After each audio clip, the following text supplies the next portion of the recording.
Welcome to JLK Rosenberger, the world's finest specialty accounting firm, specializing in services to the insurance industry, accounting, compliance, consulting.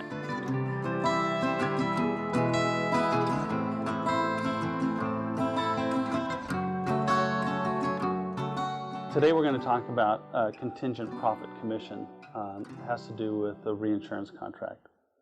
So what happens is every reinsurance agreement is different, and so each reinsurance agreement that you're going to have is going to be different. But sometimes an element of the reinsurance contract contains what's known as a contingent profit commission, or just simply a contingent commission. So today in our example, we're going to actually go through just a brief example of how to calculate that contingent commission in 2 years and what the difference would be between the years. So on our example details, we're going to have a ceded premium of $5,740,000, a loss ratio of 24.32%, additional expenses of 25%, for a total of 49%. So our total expense is going to be $2,831,000, and it's going to experience a net profit of $2,909,000. So when you take the $2,909,000 and multiply it times the 45%, that's where we get the $1,309,000 that we're going to book as a contingent commission. So what we do is we book a contingent commission receivable. That's going to be a debit, and we're going to hold it on our balance sheet. And then what's going to be put onto the income statement is the contingent commission income.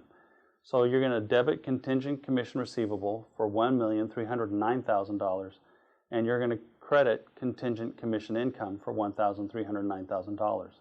So that's basically all that's going to happen in year 0, or 2000 x 0 as the example says. So in year 1, we're going to have the $5,304,000 of ceded premium.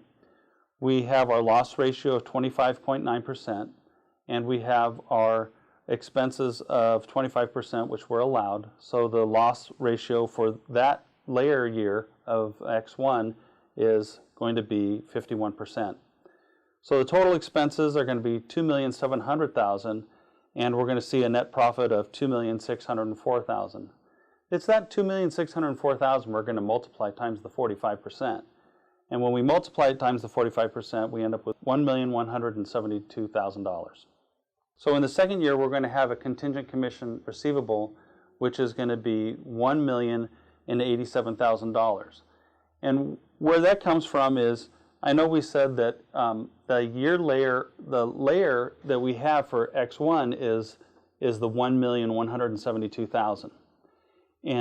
But we have to reduce that because in X0 we had a degradation of that loss ratio. So what happens is the contingent commission receivable then needs to be adjusted in 2000 X0, and the contingent commission receivable is the sum of the $1,172,000 for 2000 X1 and the adjusted amount of $1,224,000 for X0.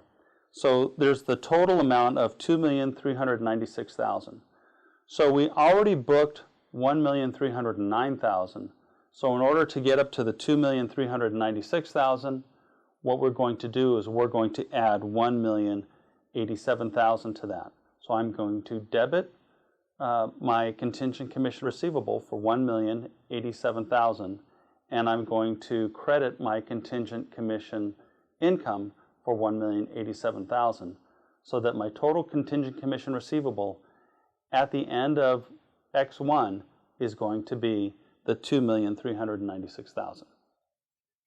I hope that explains a little bit how contingent commissions work. If you have any other questions, please don't hesitate to follow us on sapchat.com. Thank you, and we'll see you next time. Thank you for joining us on SAP Chat. We look forward to seeing you in a future episode, and if you have a question, submit it to us on sapchat.com.